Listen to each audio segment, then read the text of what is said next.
Guys, अब तक आपने पहले पार्ट में देखा कि कैसे एश केचम अलोला रीजन में अपनी एंट्री मारता है और कैसे अलोला रीजन में जाके पोकेमॉन स्कूल को ज्वाइन कर लेता है और अपनी आगे वाली जर्नी को स्टार्ट कर देता है।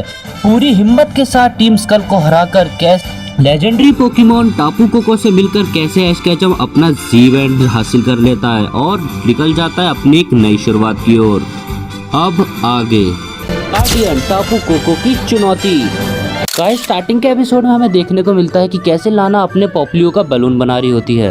दूसरी साइड ये मोटू साइंटिस्ट अपने चूहे को मशीन में डालकर इलेक्ट्रिसिटी प्रोड्यूस कर रहा होता है। वहीं पे मेलो लिली को थैंक यू कहती है पोकेमॉन रेसिपी बनाने के लिए।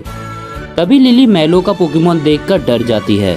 मेलो के पूछने पर कि तुम क्यों डरती हो, लिली कहती है कि जरूरी थोड़ी ना है कि जो पोकेमॉन को छू सकता है वही पोकेमॉन को पसंद करता है। तभी एंट्री होती है प्रोफेसर कुकोई और ऐश की। अटेंशन स्टूडेंट्स, मिलो हमारे नए स्टूडेंट ऐश केचम से। भी ऐश केचम अपनी एक बिग स्माइल के साथ सबको हेलो बोलता है। तभी सारे स्टूडेंट्स मिलकर ऐश से बात करने लग जाते हैं। तभी कियावे आके ऐश से बोलता है, अरे छोरे, ये जेड बैंड तेरे को कहाँ से मिला? मुझे ये बैंड लेजेंडरी पोकेमॉन टापू कोको ने दिया। ये चीज सुन के मानो सबके पैरों से जमीन खिसक गई हो। ऐश केचम सबको अपना जेड बैंड दिखाता है। कियावे, तुम्हें अपना ये जेड बैंड कहाँ से मिला था? तो मुझे मेरे गांव में चैलेंज जीतने के ऊपर मिला था। वाह कियावे, अब तो मैं भी तुम्हारी तरह जेड बैंड यूज कर सकता हूँ। जेड बैंड यूज करना कोई मजाक नहीं है छोरे, इतना बात जान ले कि जेड बैंड यूजर के ट्रेनर और पोकेमॉन में एक बॉन्ड होना चाहिए जिसकी वजह से वो जेड बैंड यूज कर सकते हैं। अगर छोरे तू पोकेमॉन के साथ बॉन्ड नहीं बैठा पाया तो तू अपने जेड मूव को फुल पावर के साथ एक्टिवेट नहीं कर पाएगा। इतनी कॉम्प्लिकेटेड बात मुझे समझ में नहीं आ रही है, पर मुझे इतना पता है कि मैं ज़रूर से एक दिन ये जेड बैंड बहुत अच्छे से यूज़ करूँगा। चल इतना काफ़ी है, इतना तो तू समझा। अभी पोकेमॉन की क्लास चालू हो जाती है। वापस सैमसंग ये बताता है कि कैसे इधर के क्लाइमेट की वजह से पोकेमॉन के साइज और टाइपिंग में चेंजेस आ जाते हैं। तभी वहाँ पे ऐश केचम खड़ा हो जाता है और उस एग्जीक्यूटर को देखने के लिए जाता है। तभी एग्जीक्यूटर अपनी पूंछ से ऐश को हवा में उड़ा देता है। देख के प्रोफेसर ओक बहुत अति प्रसन्न होते हैं। तभी सीन चेंज होता है और ऐश केचम प्रोफेसर कुकुई के घर में होता है जहाँ पे वो खाना ठूस रहा होता है।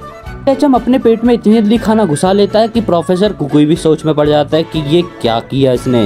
फिर ऐश केचम रॉकरफ के साथ खेलने लग जाता है। आगे बढ़ने से पहले बताइए ये कौन सा पोकेमॉन है? यहाँ पे सभी पोकेमॉन स्कूल के स्टूडेंट्स ने डिसाइड किया होता है कि ऐश के न्यू स्टार्टअप की वजह से ये स्कूल में पार्टी ऑर्गेनाइज करेंगे। पिकाचू जल्दी चल, आज हम लेट हो गए पोकेमॉन स्कूल के लिए। अरे ये क्या हो रहा है? एकदम से सरप्राइज देखकर ऐश केचम गिर ही जाता है। तुम हमारे पोकेमॉन स्कूल के न्यू स्टूडेंट हो, इसलिए हमने ये पार्टी ऑर्गेनाइज करी है जिससे हम तुमको अच्छे से जान सके। पार्टी के स्टार्ट होने से पहले तुमको 5 चैलेंजेस को पूरा करना पड़ेगा। अब चाहे आंधी आए या तूफान, मैं उन चैलेंजेस का सामना करने के लिए तैयार हूँ। तुम्हारा पहला चैलेंज, इस टब में रखे सारे बैलून्स को तुमको फोड़ना होगा अपने पोकेमॉन और खुद की हेल्प से। भला ये किस तरह का चैलेंज हुआ? तुम्हारा पहला सामना होगा मोटू साइंटिस्ट सॉपलेसी से। पिकाचू, इसकी तो हम हवा निकाल देंगे। पिकाचू से फोड़ना तो सच में बहुत मुश्किल है, ये तो फूट ही नहीं रहा। जब तक ये छोरा अपने हाथों का यूज करेगा तब तक तो अपन बाजी मार लेगा रे बाबा। लाना ऐश केचम को समझाती है कि तुम इसमें पोकेमॉन अटैक भी यूज कर सकते हो इस बैटल को जीतने के लिए। तभी वो पोकेमॉन पिकाचू की सारी ठंडा इलेक्ट्रिसिटी अपने अंदर समा लेता है और सारे बैलून को एक झटके में फोड़ देता है। ऐखा ना इस बबुआ, तुम हमसा ना जीत पाओगे। ये राउंड सुपरकस जीत चुका है।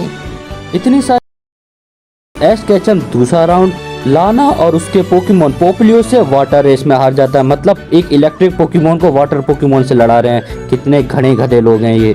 फिर बाकी के चैलेंज कियावे के साथ ऐश केचम रेस में हार जाता है जो कि सुपर रेस थी जिसमें ऐश केचम सेकंड आता है। तभी वहाँ पे प्रोफेसर कुकुई आके टपक जाता है और ऐश केचम से सीधा बोल देता है, लास्ट चैलेंज में तुमको 1v1 पोकेमॉन बैटल करनी पड़ेगी मेरे से। जब ऐश केचम और उसके दोस्त लंच ब्रेक एंजॉय कर रहे होते हैं तभी टापू कोको आ जाता है और ऐश केचम के साथ खेलने लग जाता है और ऐश केचम की टोपी लेके वहाँ से 9-2-11 हो जाता है।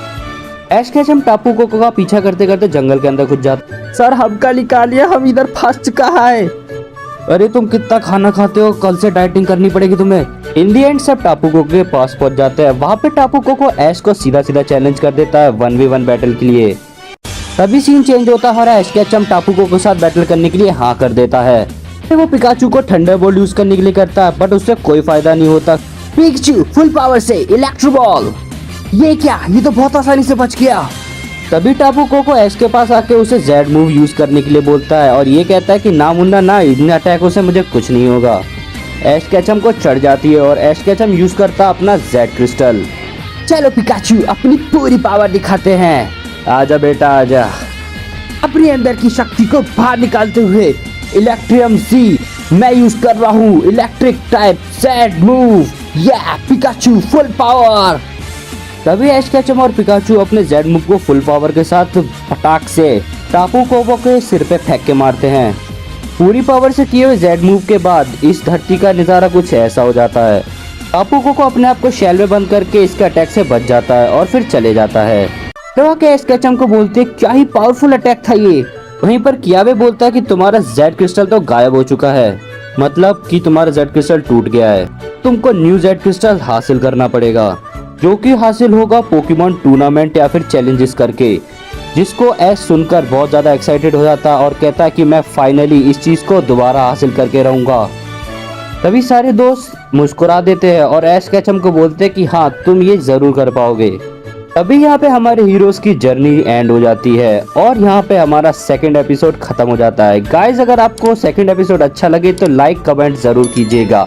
नेक्स्ट एपिसोड में हमें पता चलेगा कि कैसे ऐश केचम को नया पोकेडेक्स मिलता है। चैनल को सब्सक्राइब करके बने रहना क्योंकि हर दिन अब लेटेस्ट सन एंड मून के एपिसोड आते ही रहेंगे। Good bye.